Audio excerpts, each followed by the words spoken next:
বাড়িতে একবার পুরো চারদিক থেকে ঘিরে নিল, প্রায় 100-150 লোক স্টুডেন্ট। তাদের মধ্যে আবার আমি এটা দেখেও খুব অবাক হচ্ছি যে আমি যাদের পড়াই আর কি, আমি যাদের শিক্ষা দিই আর কি, তাদের মধ্যে 2-1 জন আবার স্টুডেন্ট ছিল। তাও এই বড় বড় সব ভোজালি টোজালি নিয়ে এসেছিল আমাদের উপর অ্যাটাক করার জন্য। যদি আমরা থাকতাম এখানে, আমরা কেউ বাঁচতাম না, মরে যেতাম। আমার এই যে 1 বছর ধরে আমি খাটলাম, প্রিপারেশন নিলাম, আর সমস্ত কিছু করে দিয়েছে, কিছু নেই আমার। সমস্ত কিছু লুট তো হয়েছে, সেটা নিয়ে তো ক্ষতি হয়েছে, সেই ক্ষতি কিভাবে পূরণ করবেন জানেন না। কিন্তু একজন শিক্ষকের কাছে সব থেকে বেদনাদায়ক যে কোচিং সেন্টারে তিনি যাদেরকে পড়াচ্ছেন তার মধ্যে থেকেই ছাত্ররা আসছে, তার বাড়িতে হামলা চালাচ্ছে। এটা একজন শিক্ষক হিসেবে আপনার কাছে কতটা বেদনাদায়ক? খুব অবাক লাগছে এইসব দেখে আমার, যে মিলবি না বা ওই ধর্মের সঙ্গে মিলবি না।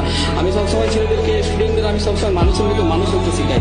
আমি কোনোদিনই বলি না যে ওর সঙ্গে মিলবি না, ওকে ডাকবি না, ওকে বাড়িতে নিয়ে খাবি না। আমি সবসময় স্টুডেন্টদের সঙ্গে, তারপরে আমার যে সমস্ত কলিগগুলো আছে সবার সঙ্গে আমি এক থালাতে বসে খাই।